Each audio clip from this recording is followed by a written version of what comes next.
আপনারা জামায়াতের সাথে যে জোটটা করেছেন সেটা কি আসলে প্রয়োজন ভিত্তিক নাকি নীতিভিত্তিক? একটা প্রশ্ন। আর দ্বিতীয় হচ্ছে যে আপনারা যে ইসলামী জোটগুলো করেছেন সেই ইসলামের সাথে কত সম্পর্ক নেই এরকম একটা কথা বলেছেন যে আসলে ইসলামিক আচ্ছা জোট আপনারা একই বাক্সে ইসলামী আচ্ছা ভোটগুলো একসাথে রাখতে আলহামদুলিল্লাহ হচ্ছেন। জি। সবাইকে ধন্যবাদ। প্রথম কথা হলো যে আর কতবার বললে এটা আসলে আপনারা মানে আপনারা বলা শুরু করবেন যে জামাতের সাথে কোনো জোট হচ্ছে না। জামাতের সিনিয়র নেতারা বলছে, আমাদের সিনিয়র নেতারা বলছে, বারংবার আমরা বলে আসছি এটা কোনো জোট না। এটা একটা আসন ভিত্তিক সমঝোতা। সমঝোতা জোট। হ্যাঁ, জোটই না আসলে। হুম। জোটের কোনো ফরমেশনই এটা না। এখন হয় কি মানে বাংলাদেশের ৫৪ বছর রাজনীতি ভাইলে বলে না জোট, জোট, জোট। ফলে জোটের বাইরে যে একটা কিছু হইতে পারে এটা সাধারণ মানুষ নিচ্ছে কিন্তু আমরা অনেকে নিতে পারছেন না। সেজন্য এই কারেকশনের শুধু এরকম জোট মানে হচ্ছে শুধু না। আসন সমঝোতা বলবেন, হ্যাঁ, আসন হ্যাঁ, সমঝোতা এটা একটা আসল সমঝোতা। আর কিছু না। না আর কিছু না এটা। আর দ্বিতীয় কথা হইলো যে আমাদের তো এটা এখন আপনাদের নেতৃত্ব দিচ্ছে না কারা? কে কোন নেতৃত্ব দিচ্ছে না। তাহলে কি জোট বলবে আপনাদের? এটা আসল সমঝোতা। না, মানে আসন সমঝোতার জোট না জোট এরকম? না জোট বলতে কি হবে কেন? বলবে? মানে মানে পরিচয় কি? একগুচ্ছ রাজনৈতিক বিএনপি সংগঠনকে জামাত জোট ছিল এক সময়। না এখন ওই যে ওই চিন্তা কাঠামো শব্দটা ওইরকম হয়ে গেছে। ওটা বলতে হবে কেন যে জামাত জোট মানে জোটই হচ্ছে না, এটা সমঝোতা হচ্ছে। তো একদিকে বিএনপি তো তারা জোট বলেন যা বলেন, আর এটা হলো অন্য অনেকগুলো দল তারা জামাত আসন সহ ভিত্তিক 11 দল এরকম বলবো? বলতে পারেন, কিন্তু অন্য ১১টা দল মিলে একটা সমঝোতা করছে। আচ্ছা, আচ্ছা। এখন এটা কি প্রয়োজন ভিত্তিক না আদর্শ ভিত্তিক?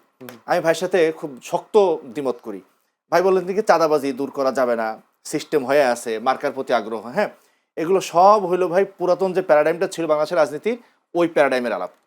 আমি বিনয়ের সাথে বলি বাংলাদেশের ৫ আগস্টের পরে এই পলিটিক্যাল যে প্যারাডাইম এটা পুরো ভেঙে গেছে। প্যারাডাইমে কোন অর্থে বলছি, আমি আপনার এখানে একবার দু একবার বলছি যে মানুষ রাজনীতি কেন করে, দল কি করে গঠন হচ্ছে, নেতা তার দলের মধ্যে কি করে পাওয়ার এক্সারসাইজ করতেছে এবং জনগণের সাথে তার সম্পর্কটা কি, এই যে মাপকাঠিগুলো, এই যে ইন্ডিকেটরগুলো, এটাকে যদি আপনি একটা প্যারাডাইম ধরেন তাহলে আগের প্যারাডাইমটা পুরাটা বদলে গেছে। এগুলো আমরা বহুবার বলছি। না নতুন একটা প্যারাডাইম আসছে, যেই প্যারাডাইমে জনগণের জন্য রাজনীতি করা, আদর্শ ভিত্তিক রাজনীতি না, জনগণের জন্য রাজনীতি করা। তো এখনই যেটা হচ্ছে দুইটা বর্গ যদি বলে জোট না বলে, একটা হলো বিএনপির বর্গ আর একটা হলো অন্যদের যে বর্গটা 11 দলীয় বর্গ। বিএনপির বর্গটা আগের বন্দোবস্তটাকে প্রতিষ্ঠিত রাখতে চাইতেছে। তার প্রমাণ কি, বিএনপিতে যতগুলো নমিনেশন দেওয়া হয়েছে আপনি খোঁজ নিয়ে দেখেন প্রত্যেকেই যারা ওই বন্দোবস্ত টিকিয়ে রাখতে পারে তাদেরকে নমিনেশন দিছে। আর আমরা যারা 11 দলীয় একটা সমঝোতা একটা বর্গ, আমরা চাইছি যেন নতুন একটা বর্গ দাঁড়াক যেখানে আদর্শ ভিত্তিক মানুষের অধিকার ভিত্তিক একটা রাজনীতি হবে। তো সেটা যদি হয় তাহলে ওই চাঁদাবাজি দূর হবে। আপনারা ধরে রাখতে পারেন। উনি তো বলছেন যে বিএনপির পাশাপাশি অন্যান্য 11 দলে যারা তারাও চাঁদাবাজি করেছেন। না না ভাই, চাঁদাবাজি করছেন এটা আপনি বলতে পারেন, হ্যাঁ দুই একটা হয় নাই তাও বলি না, কিন্তু বড় মাপের চাঁদাবাজ এটা মানতে হবে আপনাকে। কিন্তু বড় মাপের যে চাঁদাবাজি সেই চাঁদাবাজিটা বিএনপি করছে। আপনি এলাকায় খোঁজ নিয়ে দেখেন, আপনি হ্যাঁ ২-৪ জন করতে পারে, কিন্তু বড় মাপের যে চাঁদাবাজিটা সেই চাঁদাবাজিটা বিএনপি করছে। বিএনপি ইচ্ছা থাকুক না থাকুক, বিএনপি তাদের দল টিকে রাখার জন্যই সেটা করতে হয়। ক্ষমতার অপব্যবহার ৫ আগস্টের পর ক্ষমতা চর্চা করছে কারা? একটা তত্ত্বাবধায়ক সরকার বা অন্তর্বর্তীকালীন সরকার করছে। সেই সরকারে প্রত্যেকের মধ্যে স্বার্থ নেওয়ার চেষ্টা করছে। ইসলামী আন্দোলন বাংলাদেশে সেই মানে ধরেন সে সক্ষমতাও নাই। ফলে আমরা এই সরকারের মধ্যে কোনোভাবে পাওয়ার এক্সারসাইজ করার মতো জায়গা আমরা আসলে নিতে পারি নাই এবং আমরা সেটা চাইও নাই। কারণ আমরা চাইছি যে এই সরকারটা সংস্কার, বিচার এবং নির্বাচনের দিকেই আগায় যাক, সেটাই আমাদের চাওয়া ছিল। আর আমাদের জোটটা নীতিভিত্তিক। এখন কি ইসলামী যে ওলামা কিরামরা বলছেন, এখানে একটা কথা হলো যে যারা বলছেন তারা হলো আসলে রাজনৈতিক চিন্তার না। আপনি জানেন যে আধুনিক রাষ্ট্র কি করে চলে, নির্বাচন কি করে হয়, তার সাথে ইসলামপন্থী যারা মানে একাডেমিশিয়ান আছে তাদের চিন্তার একটা ফারাক আছে। এটা আমাদের হয়তো দুর্ভাগ্যজনকই। তো যারা ওই জায়গা থেকে বলছেন তারা তাদের একটা মদর্শী জায়গা বলছেন।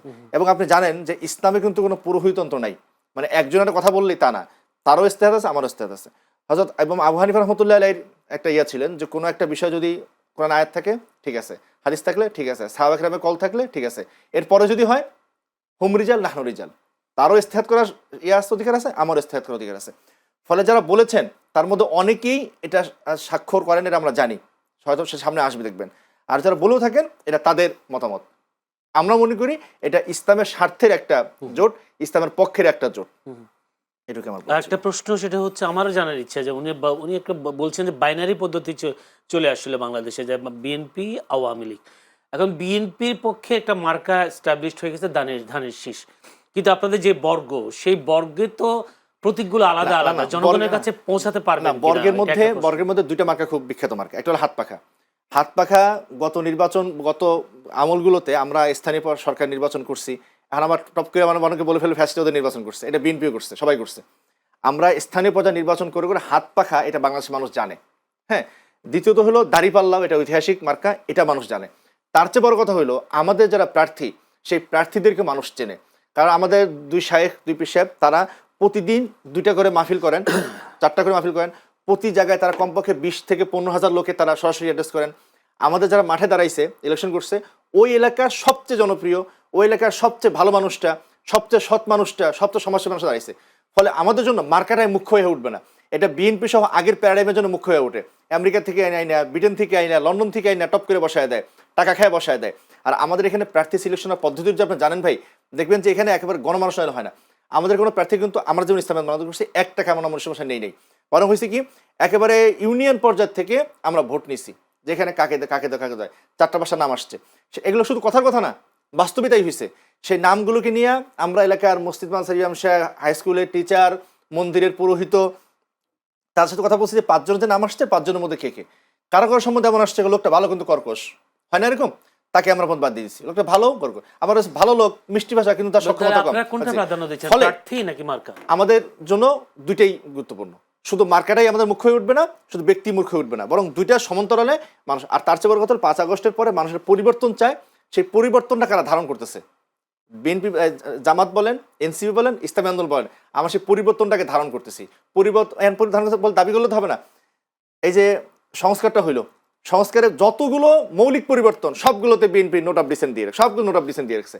তার মানে মৌলিকভাবে বিএনপি আসলে পরিবর্তনটা চায় না, আমরা সেই পরিবর্তনটা চাইতেছি। আর তারেক রহমান সাহেব আসার পরে অনেকগুলো ঘটনা ঘটছে। তিনি অনেকদিন পরে আসছেন এবং তিনি বললেন যে তাকে কে আটকায় রাখে, এখানে সনবুদ জন্ম নিছে, বেগম জিয়া মারা গেলেন, বাংলাদেশে তো কাল তৈরি করা হয়।